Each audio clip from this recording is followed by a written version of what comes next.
Congress party का उससे कोई लेना देना नहीं था। अब इतने सारे हजारों लोग हैं, मंच पे कोई चढ़ जाए, जिसने भी ऐसा कहा होगा, मैं समझता हूँ हमारी पार्टी को लेना देना उसका नहीं था। वोट चोरी को रोकने के लिए जनता सड़कों पे आई है और इलेक्शन कमीशन से कुछ जवाब भाजपा देती है। बिहार के लोग समझदार लोग हैं, यहाँ लाखों लोगों के नाम आप काटना चाह रहे हैं। मैं उसकी निंदा करता हूँ, उसकी भर्त्सना करता हूँ। कांग्रेस पार्टी का उससे कोई लेना देना नहीं था।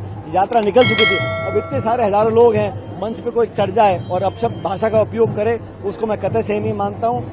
सभ्य सौम्य राजनीति में इस प्रकार की भाषा की कोई जगह नहीं है और जिसने भी ऐसा कहा होगा, मैं समझता हूँ हमारी पार्टी को लेना देना उसका नहीं था।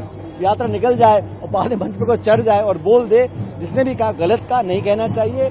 और संवाद में, चर्चा में, राजनीति में इस प्रकार के शब्दों का प्रयोग की कोई स्थान ही नहीं है। और हम लोग, हमारी पार्टी महात्मा गांधी की पार्टी है, हम लोगों ने कभी इस प्रकार की बातों को सपोर्ट नहीं किया, आगे भी नहीं कर सकते। आप तो भागवत साहब खुद कह रहे हैं यात्रा जो निकली है बिहार में, जनता जवाब मांग रही है निर्वाचन आयोग से कि वोट चोरी क्यों कर रहे हैं और कैसे उसको अंजाम दिया जा रहा है, उसका पूरा प्रमाण राहुल जी ने दिखाया है।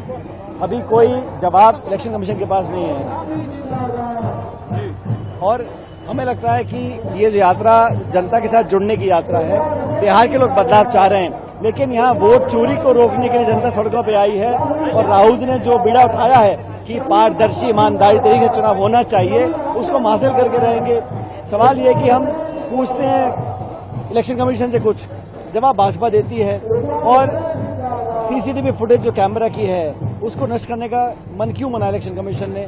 वोटर लिस्ट की कॉपी हमको क्यों नहीं दे रहे हैं? तो कहीं ना कहीं मन में कुछ संदिग्ध काम करने की मंशा है, ये प्रतीत होता है। लेकिन बिहार के लोग समझदार लोग हैं, यहाँ लाखों लोगों के नाम आप काटना चाह रहे हैं, उसके खिलाफ, उसके विरोध में हम लोग सड़कों पर हैं। लेकिन जो जनसैलाब आज उमड़ कर आ रहा है राहुल जी की यात्रा में आरजेडी के नेताओं के साथ, मुझे लग रहा है कि इससे बदलाव की आहट अब पूरे बिहार में गूंज रही है। कहा जा रहा है पूरे देश में एफआईआर एक साथ लागू किया जाएगा, क्या नैरेटिव चेंज होगा इससे? वो ऐसे कैसे कर सकते हैं? हम कहते हैं आप अपना काम करो, जांच तो करो।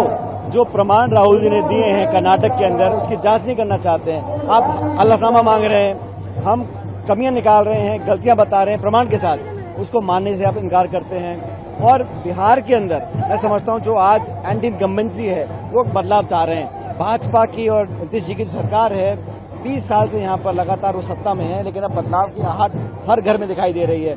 हर वर्ग, हर जाति धर्म हमारे साथ है। लेकिन राहुल जी की यात्रा ने आज एक पूरा देश में एक संदेश दिया है कि हम मनमानी तरीके से निर्वाचन आयोग को वोट चोरी नहीं करने देंगे। इस बात पर हम लोग कायम हैं। अगर आप ये वीडियो YouTube पर देख रहे हैं तो हमारे चैनल को सब्सक्राइब कर बेल आइकन दबाएं और Facebook पर देख रहे हैं तो हमारे पेज को लाइक करें।